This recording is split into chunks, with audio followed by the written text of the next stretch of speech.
Jalanku jalan rasa, jalanku jalan kesunyian, di mana lahir dan batin terasa sunyi, sepi, tiada keramaian.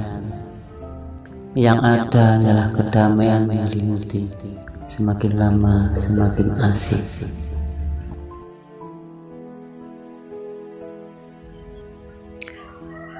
Salam merayu sedulur-sedulur VC channel 457 dimana berada. Alhamdulillah pada kesempatan ini saya ingin berbicara bab ngangsu kawruh tanpa berguru, cukup diam diri di rumah tapi hasilnya memuaskan. Tentu saja dalam hal ini ibaratnya gimana ya, kita hemat waktu, hemat uang, hemat rokok, iya toh. Karena gimana ya, kebanyakan kalau kita pergi kemana, mau nggak mau kan yang namanya orang tuh punya rasa. Jadi karena rasa itulah kita pasti mengeluarkan biaya untuk buat beli rokok, gula, teh, karena kita merasa dikasih ilmu. Masa kita diam saja sih, kan tidak etis, karena ilmu itu harganya mahal. Dengan apa yang kita berikan itu ibaratnya tidak sebanding lah, masih mahal ilmunya. Karena ilmu itu gimana ya, nilainya itu tinggi sekali. Jadi kalau kita tidak memberi sesuatu kepada yang mengajari, ya kurang etis, ya kurang etis.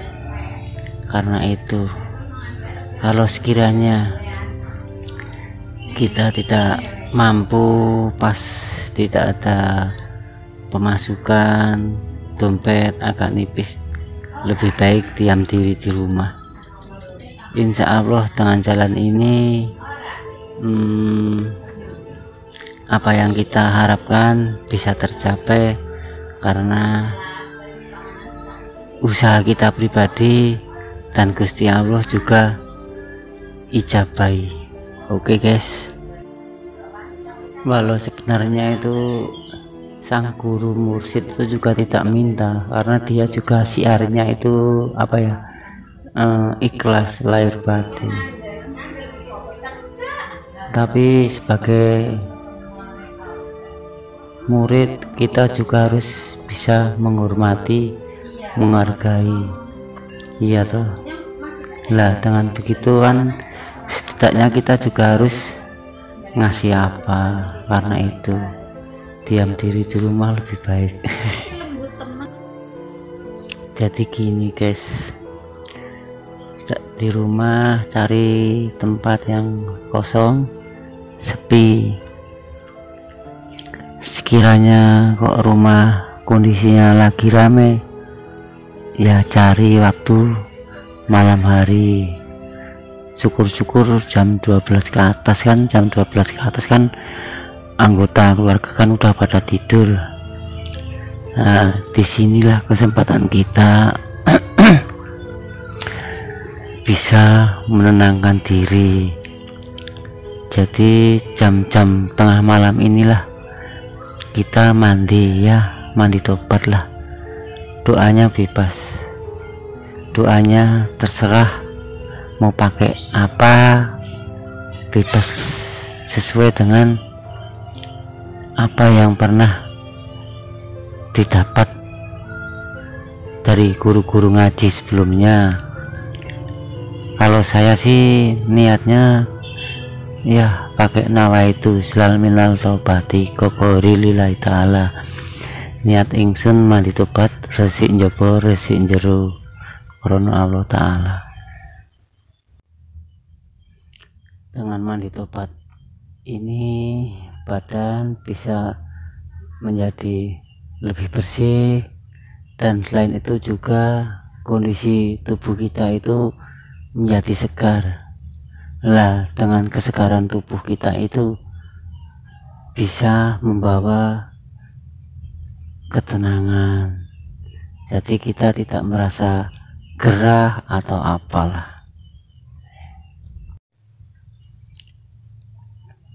Mandi tobat selesai, kita ganti baju yang bersih. Jadi pakaian, celana atau apalah yang kita pakai itu intinya bersih. Syukur-syukur punya minyak wangi, kita gunakan karena wangi-wangian juga sunnah Rasul. Jadi selain sunnah Rasul, gaib juga suka wangi-wangian. Itu pentingnya wangi-wangian. Tapi kalau tidak punya ya jangan dipaksakan. Tidak pakai wangi-wangian juga tidak apa-apa.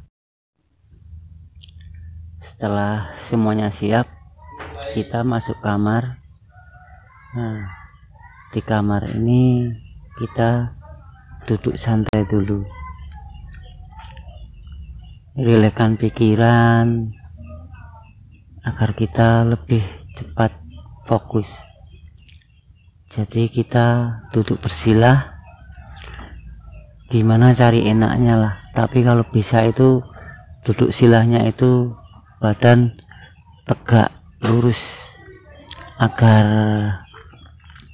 napas kita itu bisa berjalan dengan enteng, naik turun.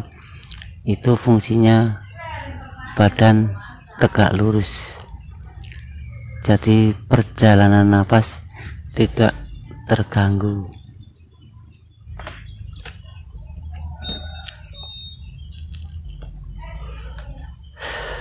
Setelah semua dirasakan nyantai, rileks, baru kita belajar memfokuskan pikiran.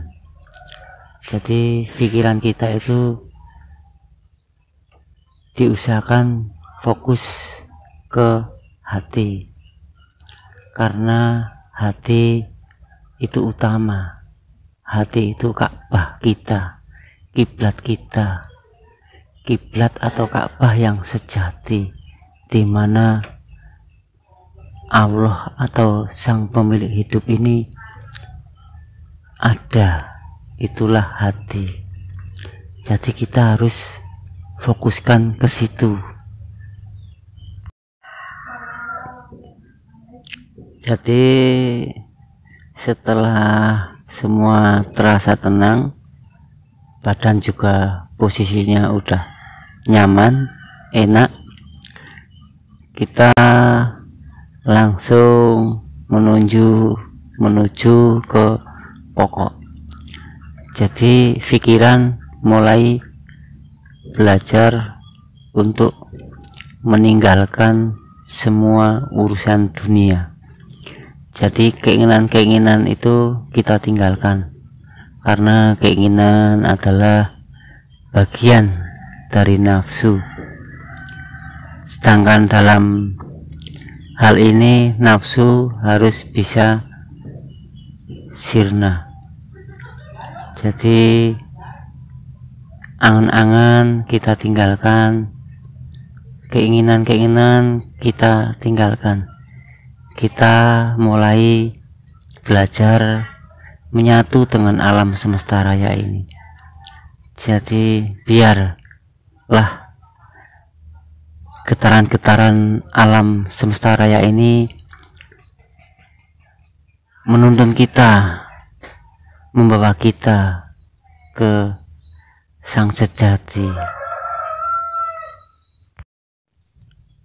Jadi garis-garis besarnya atau intinya kenapa kita duduk diam diri, ya intinya gini. Jadi tiada unek-unek, tiada prasangka, tiada keinginan. Jadi semua menuju titik nol gitu. Yang ada hanyalah kepasrahan mutlak pada Sang Pemilik hidup, ya Allah, ya Gusti. Dengan kepasrahan mutlak pada Allah itu menjadikan kita tiada batas, hampa, kosong. Semua dikarenakan hilangnya segala nafsu keinginan. Lah kalau semua sudah bisa terkendali, hilangnya nafsu keinginan, maka kita akan terselimuti tabir-tabir gaib. Yang penting kita jangan takut, tidak apa-apa, karena kita seakan-akan tuh salin alam ya, kita seperti salin alam. Jadi kita kalau sudah hilangnya segala nafsu dalam duduk diam itu, kita akan terbawa getaran-getaran itu menuju ke dalamnya hati yang paling dalam sekali, guys. Di situ terasa sunyi, sepi, tapi di situ penuh keasikan. Lah, begitulah salah satu cara, walau tanpa berguru, tapi kita bisa merasakan kedamaian hati yang hakiki. Jadi dalam kedamaian yang hakiki ini kita bisa bertemu dengan Sang Maha Hidup, saudara-saudara kelahiran kita, dan sebagainya lah. Jadi memang manfaatnya banyak banget dalam hal ini. Yang penting kita jangan takut. Jadi syarat utamanya itu pasrah mutlak. Kalau orang benar-benar sudah pasrah mutlak sama Allah, berarti kita tidak boleh takut, karena semua adalah ciptaannya. Dan saya tambahin sedikit ini, jadi semua kan perlu proses. Jadi tahap-tahap latihan awal itu kan pokoknya kita bisa melihat ini, bisa merasakan ini, itu hanya proses. Tapi kalau kita sering berlatih, dibuat istiqomah rutin tiap malam, insya Allah kita bisa bertemu dengan Sang Sejati. Oke guys, sampai di sini dulu guys. Lain waktu kita bisa